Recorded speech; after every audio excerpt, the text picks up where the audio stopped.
Welcome to Shooting Straight. LiveNF.com. I'm Frank Miniature, the editor-in-chief of the NRA's America's First Freedom. Today we have the incredible pleasure of speaking with Tom Nguyen. He's the founder of LA Progressive Shooters. Now, Tom, I saw you quoted in the Wall Street Journal and I contacted you. And I think you're a very important person, especially right now, for us to speak with.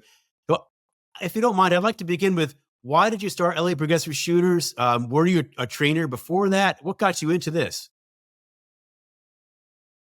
I was not a trainer. In fact, 2020, at the moment that I founded LA Progressive Shooters, I hadn't actually touched a gun in my hand in 15 years. And it was not something I had intended to do.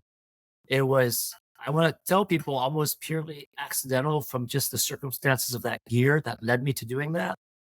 I had seen a lot of my friends and, folks in my community who, let's be real, the word progressive means that I'm a politically progressive person. And a lot of folks in that same end of the politics were feeling like even though they didn't care for guns before up to that moment, or they didn't particularly like guns, the climate was such in 2020 that even if you didn't like guns, you were going to go buy a gun just in case. You didn't want to be the only person without a gun.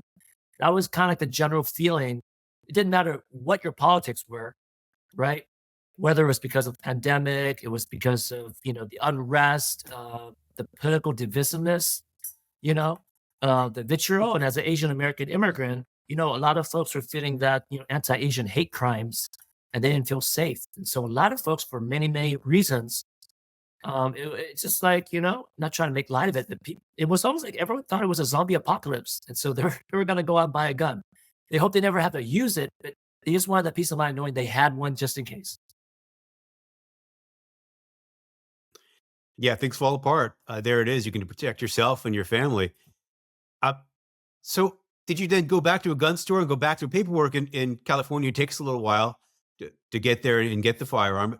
You started that process, or were you already a gun owner from 15 years ago? I was already a gun owner. I was a pretty avid gun owner in my 20s. And, I kind of thought that was in my past, but I always kept one gun just in case, right? So I was always that gun owner that always had one just in case. And then, as 2020 rolled around, yeah, I mean, there were lines out the gun stores. They couldn't keep enough guns on the shelves. But, a lot of us were buying additional firearms. And, I started a Facebook group in 2020. That's how it all started. I just wanted to create a space that was, non-judgmental, non-intimidating. Mm. People who don't know anything about guns, they often feel stupid when they go to gun stores, not knowing what to ask, and they're made to feel stupid, right? It's often not a welcoming place, the gun world, for newbies, and especially if you feel like you're on the end of the political spectrum, that you feel like you're unwelcome in the first place. I think it's gotten better from trainers that I've spoken with and gun store owners that I've spoken with, but they're still navigating that, especially with dealing with women coming into the stores. If there's no woman behind the counter, the women often don't feel comfortable because the man will or might talk down to them. There is a cultural divide uh, that happens. I'm sure that was the case there. Uh, did you go and get training? I think you are an NRA certified trainer, if I'm not mistaken. Yeah, so that was my next step. Is as soon as I created this Facebook group, we had our first in-person range day, and half the people I didn't know, they found our group somehow. And I was suddenly responsible for these strangers handling guns for the first time. And so, I always want to do safety for me is always paramount around firearms. So the first thing I did was I got NRA certified as a range safety officer just to make sure I could run this event safely. All these people's lives are in my hand, right? And it went so well that all these folks had such a great time. They want to do this on a weekly basis or monthly basis, a regular basis. I'm like, oh my gosh. I mean, I remember stuff from like 15 years ago that I'm teaching these folks, but let's do it right. Right. I want to have more, you know, real skills to teach them. Right. I don't want to just everybody in the gun world with good intentions, yet we have family and friends trying to teach each other. But hey, let's do it right. Let's do it the right way. So September of that year, probably like 2 months after the RSO certification, I got certified as an NRA basic pistol instructor. Yeah, the NRA rules in what they developed through their instructor program, it's very beneficial. Over 100,000 instructors across the country. All that they do. I always tell people to go to nrainstructors.org to find classes. I'm sure yours must be on there. Um, so, but you called yourself LA Progressive Shooters. So, but I'm guessing there's no political test as they come in. You're just reaching out to whoever in the community wants to come out and learn about their freedom in this way. I am non-judgmental in my classes. I am a state Mhm. certified concealed carry trainer now, and so I get folks from all across the political divide in my classes. I keep politics out of my class, right? And we all get along great. Okay, so I almost feel like I treat people better than I would be treated in reverse, oftentimes in the past in gun spaces. So because I've heard so many stories of how people have felt in other classes and gun spaces where they kind of had to like, bite their tongue and they couldn't feel like they could be themselves. I make sure that, hey, people can come as themselves.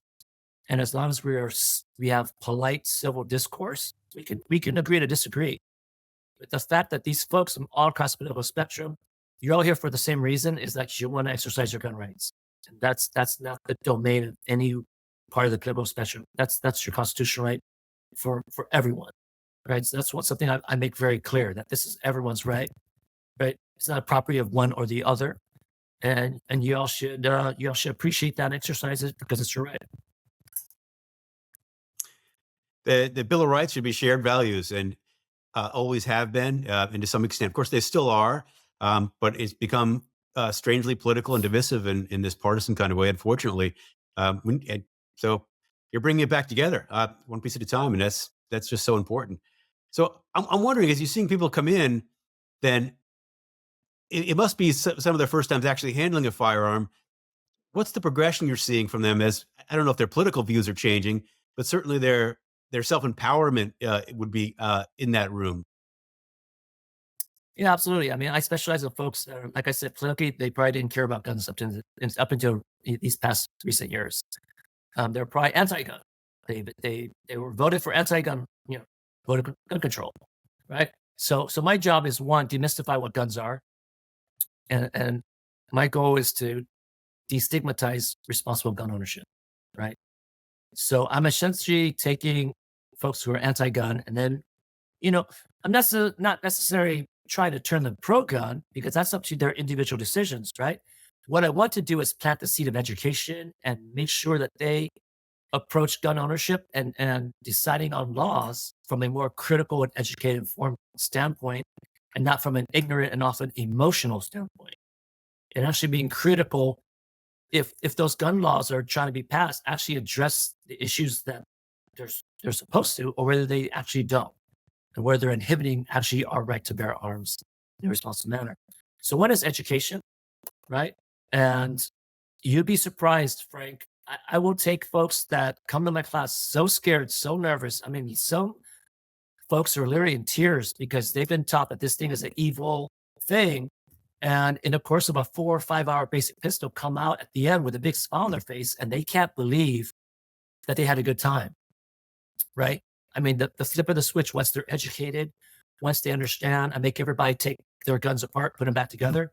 Once they understand that this is like a little, pretty simplistic tool that has no other intention but being a tool like your car, once they see it from that standpoint, then they realize it's up to the individual, it's up to your intention of what you're going to do with this tool. The tool itself doesn't do anything, right?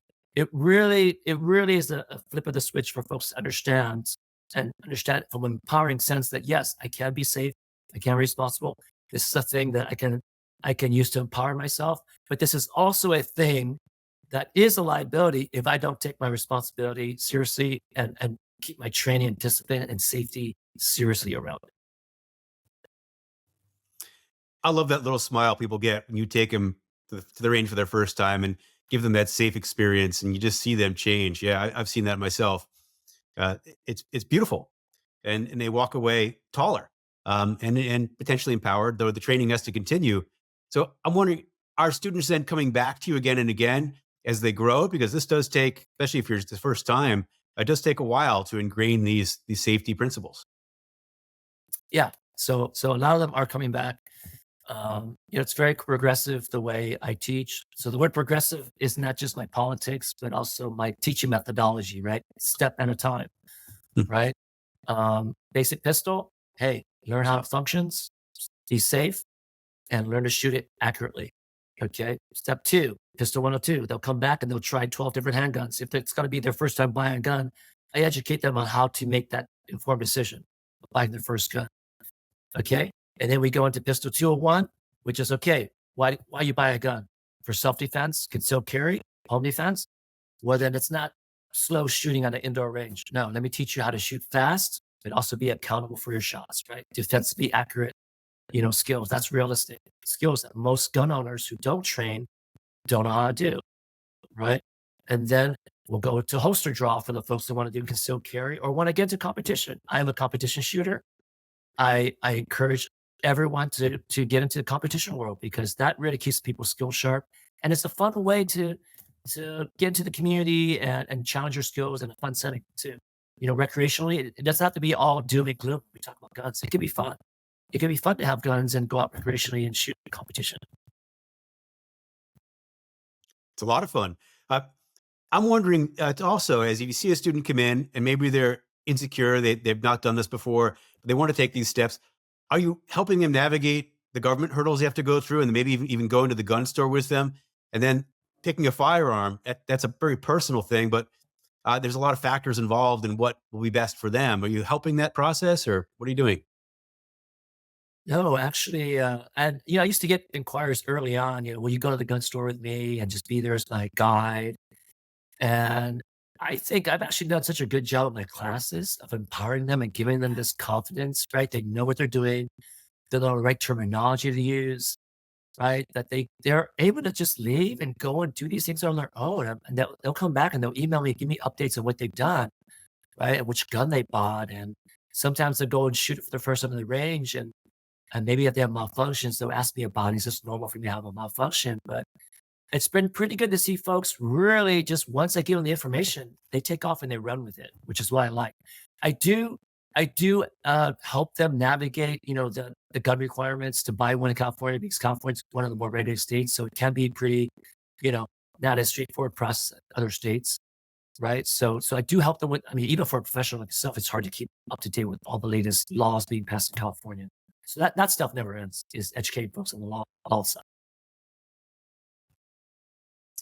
Yeah, a lot of gun owners in 2020 were all around the country were a little amused with some comments from people in California who wanted to become gun owners, and they were shocked that the things are being voted for, and suddenly they walk into a gun store and think they can just buy a firearm, but they have to go through this process that is in place there, and it just it surprised them.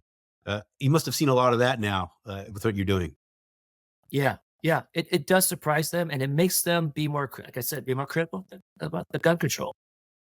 You know, for some of these folks at the time, you vote on stuff that you weren't educated about, and it might have made sense to you, right? Because you didn't know anything. But now that it's something that's important for you to practice, and access, you realize maybe those laws are hindering you from that.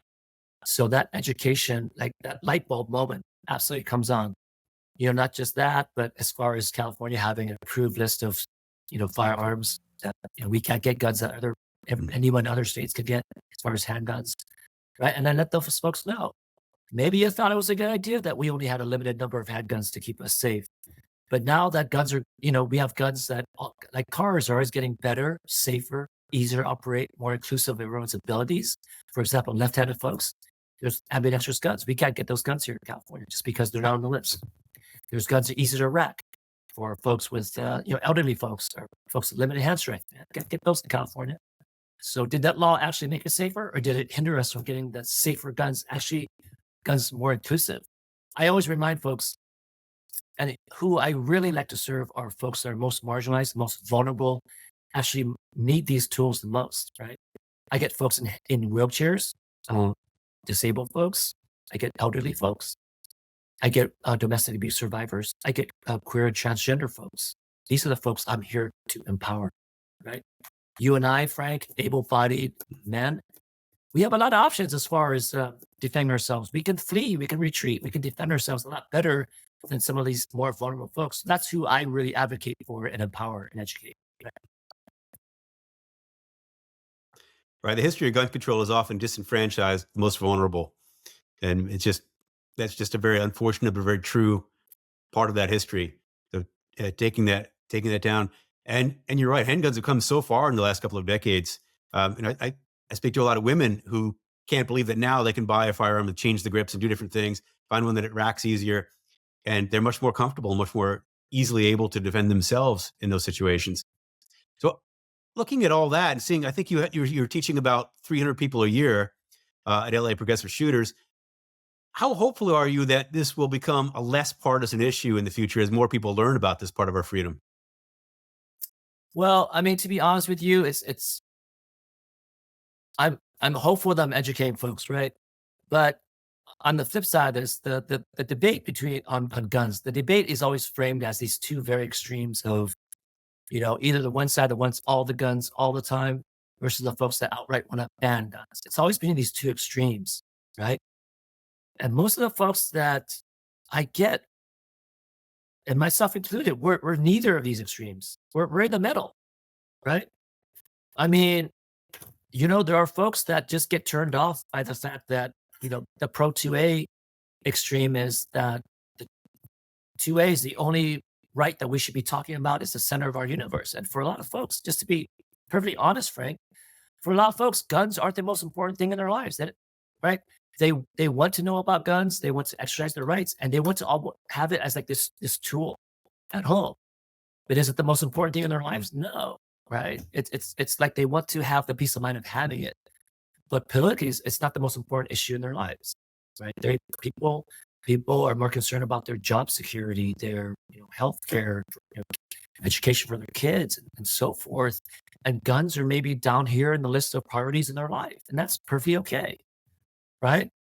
It doesn't have to be those two extremes. But so there's this whole group of people that want to know about guns, but it's like it's not the center of their universe, right? And that's okay, right?